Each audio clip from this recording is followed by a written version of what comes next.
वाहिगुरु जी का खालसा वाहिगुरु जी की फतेह। आज हम श्री गुरु ग्रंथ साहिब जी के अंग 36 को समझने की कोशिश करेंगे।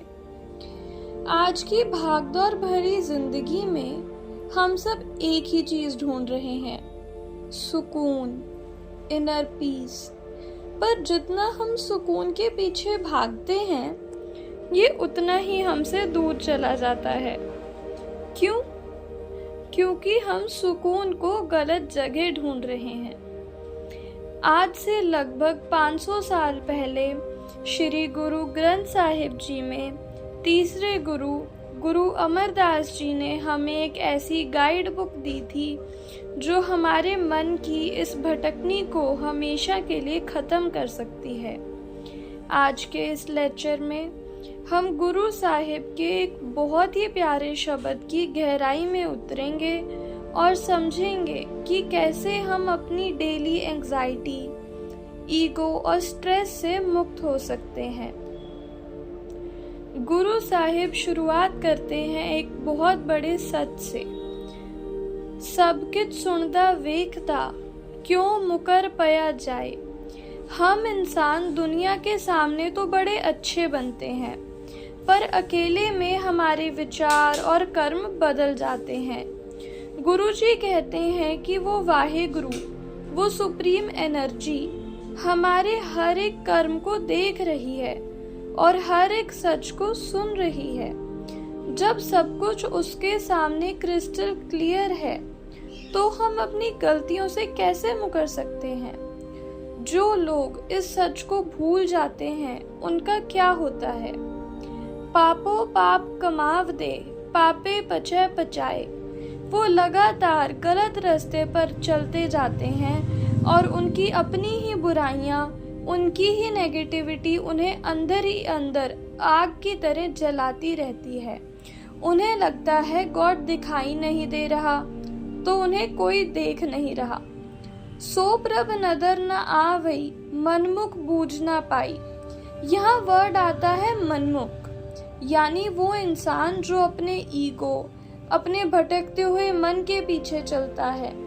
मनमुख को कभी समझ ही नहीं आता कि डिवाइन हर जगह है और उसे देखने के लिए क्या बनना पड़ता है। गुरमुख, जो गुरु की शिक्षा पर चले।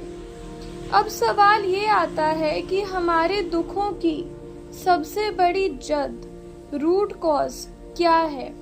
गुरुजी कहते हैं, बिन गुर रोग न टूटई, हौ में पीड़ न जाए। हमारे अंदर का सबसे बड़ा रोग है ह्यूमाइन, ईगो और अहंकार।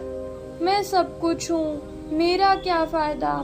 जब तक ये ईगो है, तब तक दुख का दर्द, पीड़ नहीं जाएगा। और ये रोग सिर्फ गुरु की कृपा से दूर होता है। जब आप गुरु के शब्द, उनकी टीचिंग से जुड़ते हैं, तो आपका मन भटकना बंद कर देता है। गुरुजी हमें एक बड़ा प्यारा मैसेज देते हैं, मन रे निज घर वासा होए। हे मेरे मन, अपने निज घर में टिक जा। निज घर का मतलब है आपका रियल होम, आपके अंदर की आत्मा, आपकी इनर साइलेंस। जब आप दुनिया की थकान से थक जाओ, तो अपने अंदर लौट आओ और वहां बैठकर पल्यालय समझाए और राम नाम सालाहे, तू फिर आवन जानना होए रहाओ। उस परमात्मा के गुण गाओ, उस सच्चाई को पहचानो, ताकि आप इस एंजाइटी और जन्म मरण के चक्कर से हमेशा के लिए आजाद हो सको। अगली लाइंस आज के जनरेशन पर बिल्कुल फिट बैठती हैं। गुरुजी कहते हैं, हमें सभा गणत है, गणते नौ सुख नाहे। हम सब हर चीज में गणत, कैलकुलेशंस करते हैं। मैंने उसके लिए इतना किया, उसने मुझे क्या दिया, मेरा स्टेटस क्या है, मेरा प्रॉफिट क्या है। गुरु साहिब कहते हैं कि जो मन हमेशा हिसाब किताब और चालाकियों में लगा रहता है, उसे कभी सच्चा सुख, पीस ऑफ माइंड नहीं मिल सकता। ऐसा इंसान क्या कर रहा है? बिख की कार कमावनी, बिखी माहे समाहे। वो बिख पॉइजन यानी वर्ल्डली इल्यूजन्स और टेम्परेरी प्लेजर्स के पीछे भाग रहा है और आखिर में उसी दलदल में डूब जाता है, जबकि सच्चा दाता तो सिर्फ एक ही है जो सबको बिना मांगे दे रहा है। लेक्चर के आखिरी हिस्से में गुरुजी हमें समझाते हैं कि इस भटकते हुए संसार से बाहर कैसे निकलना है। संसा एहो संसार है, सुत्या रैन विहाय। ये दुनिया चिंता संसा में सोई हुई है, पर जो भटके हुए हैं उन्हें भी वो दाता खुद समझ देकर सीधे रास्ते पर ले आता है। उस रास्ते पर चलने वाली आत्मा को गुरुजी ने कहा है गुणवंती यानी ब्यूटीफुल क्वालिटीज वाली सोल। गुणवंती सच पाया तृष्णा तज विकार।